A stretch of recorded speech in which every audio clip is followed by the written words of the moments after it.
So, Dr. Barry, in continuing with the mindset, one of the things that I believe we need to talk about that could be a little bit awkward is the fact that there would have been a generation of persons that would have had a negative experience as it relates to farming. So, for example, they would have grown up in families where it was a requirement to assist the mother and the father or one of the parents in the yard because we know we need to grow these things. So this is from mixing the manure, this is from reaping different things, packing it on the truck and everything. And they had to do that before going to school. And I remember in the 80s, there was this public service announcement on the radio and so to tell people, let your child go to school, because unfortunately, there would have been households that prevented their children from going to school because they needed the help to do these things. And so we may have a generation that would have had those bad experiences and they as a form to protect their child to say, you don't have to do that, go to school, get a regular job. And then now what's happening, we're having a conversation now with you about food secure, how households Security. could be food secure. So what is your response to that in terms of maybe not the only reason, but maybe that negative experience contributed to persons having an aversion to gardening or even growing their own food? It's not a question of maybe it contributed, but a question of yes, it did contribute because a lot of the times when you speak to younger persons, they look at gardening in the context of hard work, gardening in the context of taking away, the spin on which it came from back then. Gardening was not used, it was used in some to certain extent, sometimes as a punishment. So you're going to the garden for that. A deprivation of, as you mentioned earlier on, school, and you have to go to the garden. But I think, yes, we have to embrace the fact that that happened, but how do we now change the mindset and basically look at um picturing or putting out that picture out there that it is just it is more than just working to get your food, working hard to get, but it's how you do it, what you do it, and at the same time how beneficial it is for you. So the narrative that has to go out there, it has actually started changing, that we see agriculture more than just hard work. And mind you, you cannot get away, you cannot get away from the reality that work is involved in feeding yourselves. So, but it's how you portray the work that is involved, because you do hard work in the office.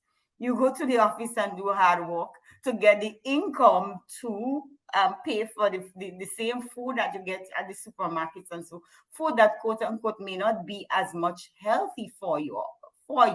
Then transfer some of this hard work. So it is in the context in which the story is pinned or the story is told, and that you don't make it seem as if working hard is a bad thing, but then how hard you work, and also the narrative of if you don't do it, what's gonna happen, what's gonna happen to Amen. us if we don't do it eventually. We would have probably this focus on foods that maybe are not too healthy for us, and also the context of that is not just fork, it's not just spade, it's not, there's the host of other things that the narrative can spin that surrounds agriculture, that we can look towards changing what was the narrative that was told previously and how it came about to us.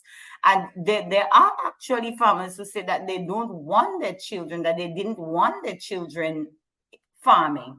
And you find that that led to a lot of wasted lands that are there that are not occupied, that are not utilized, because the children have not taken in agriculture, have not taken in gardening or farming as part of the you know the upbringing, or it has not been a career path or a career choice because you want to steer them away from what you saw as something that deprived you of certain aspects of life. So I think Mhm. it's how we can change the narrative to let people see that the benefit, is in working to produce our own food.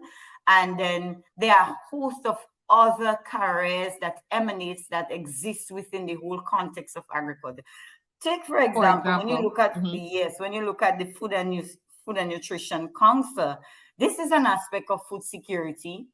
You are not in the garden, but you show us how to use the food, what we can do with the food, and that's an aspect of food security. So the holistic approach, and I remember in speaking to in a number of presentations, we look at the holistic approach to food security, where we look at food as a food system, as we say, from farm, what happens on the farm, to what it to getting the food eventually on your plate, what happens within that whole context. So the logistics, the Several careers transportation, in there. everything, a number of carriers within there that can be attractive, and that can make, that can lead to things like backward and forward industries, backward and forward development.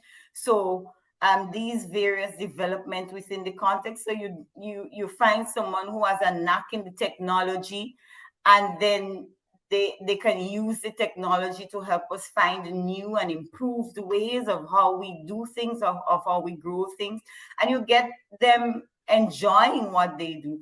And you know I think a lot of the times we underestimate what's happening with our youth. Is not that they don't want to be involved; they want to know what ways, we can do the same thing. We can grow our foods differently. So you have a number of technological approaches now that exist, in which we can do food production that makes it more attractive, makes it easier. You know, this narrative has to go out. It has to be there. And then also, as I alluded to earlier on, we underestimate them in the sense that we think that they don't want to. But a lot of Mm. them are involved and are willing to get involved, given the opportunities. So Yeah, exposure is really important, it's and this is important. the beauty of the 4-H program as an example, where it's part of the school experience. But I agree with you in that just simply expose them to it. Yes. But you mentioned a term, backward and forward process. Can you explain what that means? Okay, so the development, for example, of one business can actually lead to production that could support the business. So, for example, if you decided that you want to get involved in food processing, you would need the supply. So that would probably encourage someone to grow the things that would help you, so that you have access to what you need to sustain that Understood. particular food. So you want to make jams, jellies. Hmm. If you look now, we have a shortage of things like guavas and so on the market. Have you I've ever noticed heard that. about someone considering having a guava farm? You know, if we have an increase in these things in that sort of producing our foods, the value addition, then it can lead to the growth of other industries. Even the growth of the service industry, for example, can come about from the growth of primary production, or the growth of agro processing, because service in terms of transportation, service in terms of advertising, service in terms of marketing, so it helps grow other aspects of the that's why we look at it in a systematic context, and then that's what I mean when I talk about the forward, and it's linkage, basically linking various aspects of our food system. Mhm. Well, I'm so happy that we talked about it because it may be the elephant in the room. People may not even understand where this aversion came to farming and growing your own food. And you're right. We work hard regardless. Some people Yes. use So their computer and so on, but every job requires hard. requires effort, yes. It So does. I mean, you cannot tell people that farming does not involve work. I mean, we have to eat, so we have to work to eat.